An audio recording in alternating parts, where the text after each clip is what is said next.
The Sikh Maharaja's life of hunting and parties now takes a darker turn as new players enter, namely the Russian, the Irish, and British spies. Hi, I'm Areej. And I'm Mishta, and welcome to Tarikhi Tales. So now, the Maharaja decided once and for all it was time to leave England behind and go to India. On the night that Duleep Singh and his family left England, Duleep Singh sent out 4 letters from his house. One was addressed to Queen Victoria, thanking her for the 30 years and telling her that he'd be leaving now. And the other 3 were addressed to his cousins.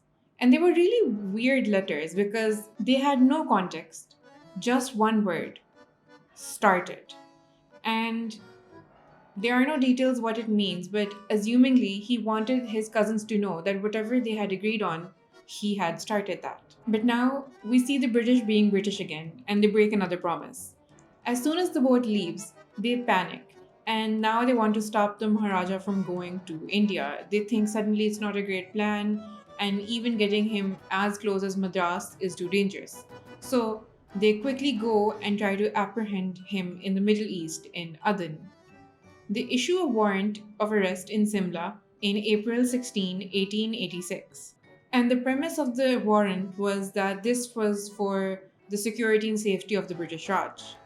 Now, when the ship came to Aden, British officers came on board the ship and tried to apprehend and arrest the Maharaja without using the term arrest. Now, you might think, why are they doing this? If they want to arrest him and they already have a warrant, just arrest him. But the thing is, they have no legal basis to arrest a British citizen from going anywhere about in the British Empire. Hence, they really want to try to convince him to go back on his own. The Maharaja also sees through this ruse and he's quite annoyed by it. And he's determined and he says that if you want to arrest me, use that term and arrest me, but I won't be going back of my own free will. And that is exactly what happens. He's taken into custody and taken off the ship, whereas his family is kind of sent back to England. He was also pressurized into signing a document that stated that he would never try again to go back to India and that he would remain in England for the rest of his life.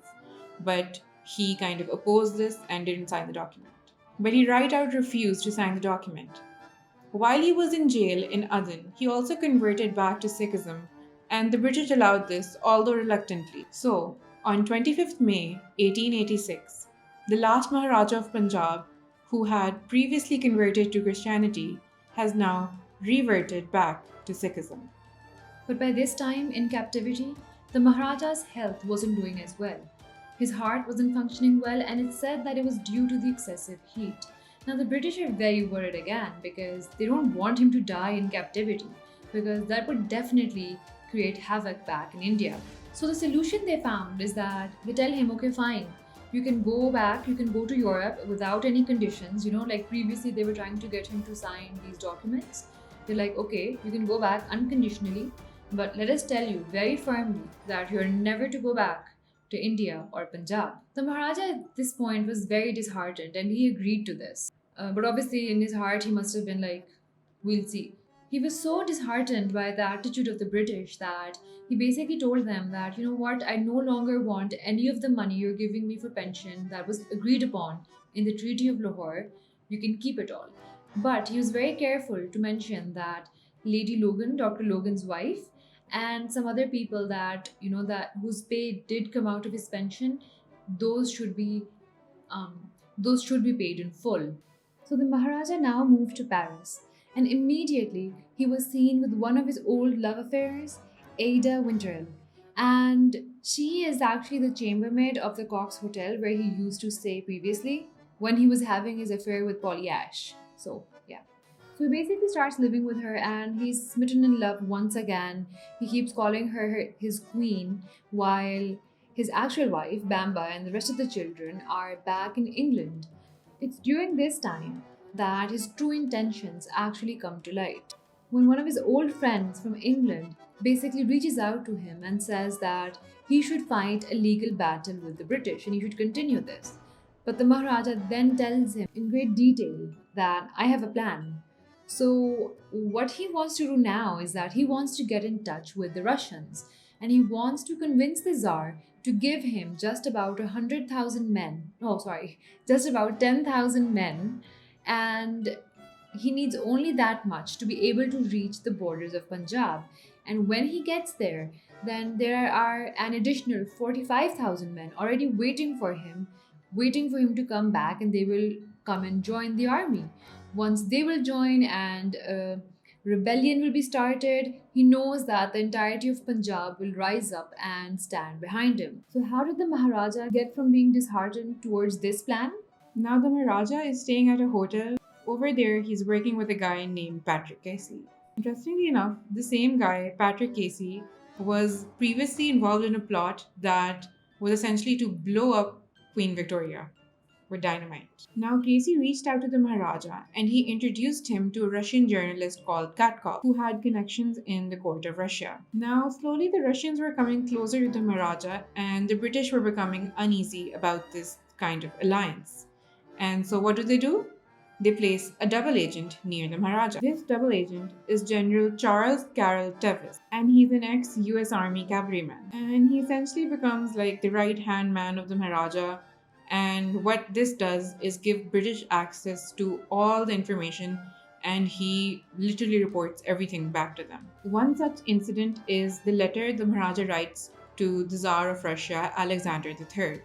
The letter basically asked for an audience with the Tsar, and that's where the Maharaja really wanted to bring forward his cause of, what unjust things had been done to them.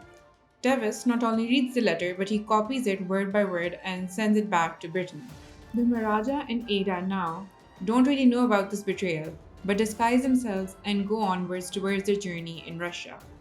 Once the Maharaja reaches St. Petersburg, he goes under the guise that Casey gives him of an Irishman, which is quite amusing because he doesn't look anything like the alias set up for him. But the Maharaja was very happy with the progress, and he'd finally arrived in a house in northwest of Russia, and even his mistress, Ada, was now 4 months pregnant.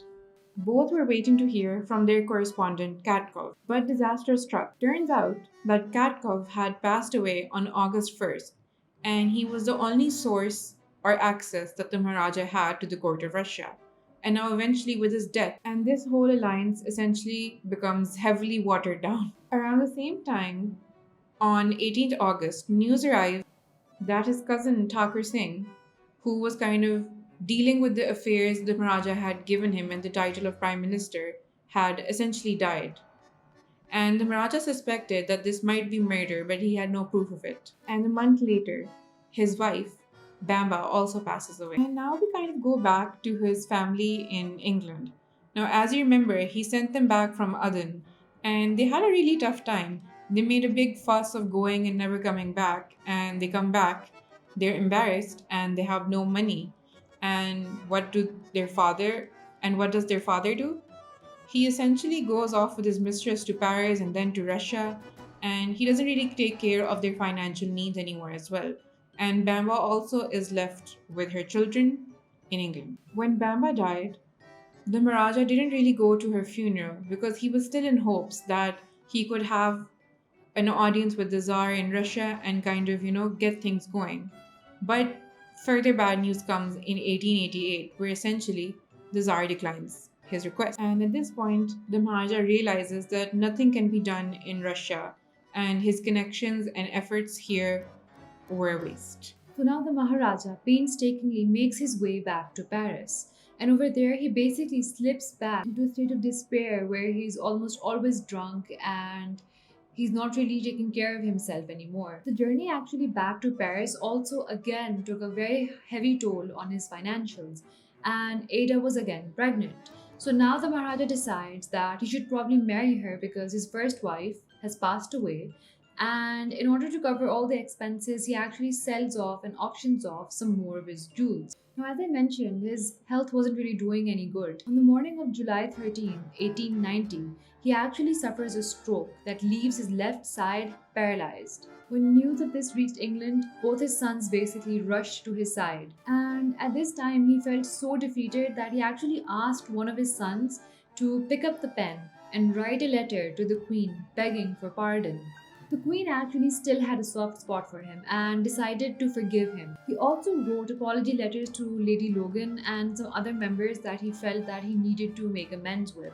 And he also promised Lady Logan that when I come back, when I'm feeling better, I'm going to come back and I'm going to meet you. During the same time period, Prince Maharaja Duleep Singh actually also loses one of his sons, Prince Edward, due to pneumonia. He's obviously very sad when he hears the news, but he's unable to go to his funeral because Duleep Singh himself is too ill to travel.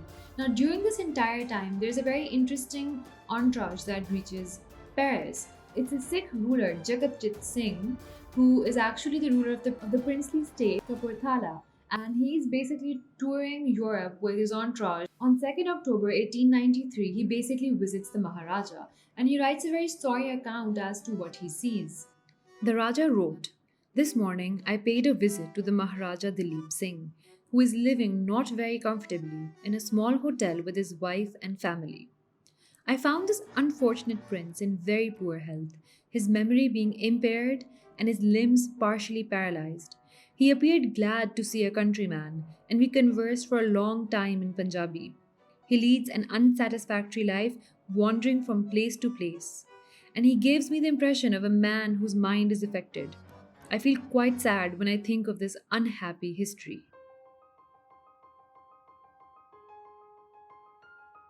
On October 1893, the last Maharaja of Punjab breathes his last breath and passes away. So, the Maharaja's death, the immediate threat that the British government felt from the Maharaja has been neutralized. But that's not enough. Now, he has 8 children, and at this point, the British Crown decides that they really don't want the lineage of Ranjit Singh to continue so that the same episode can never ever be repeated, that somebody can go back and claim power. So it's even said that the queen instructed the first wife of the Maharaja's son to not have children. And there are also rumors that the family felt that the cooks in their house are British spies and they're basically feeding them some kind of poison to make them infertile. This is obviously something that the family just felt, they had no proof for this. But one thing to note, none of the 8 offsprings of the Duleep Singh produced a single child. So essentially, what the British wanted happened. The lineage of Ranjit Singh ended. And that is the story of the last Maharaja of Punjab. Tell us what you think. Make sure to subscribe and ring the notification bell for more.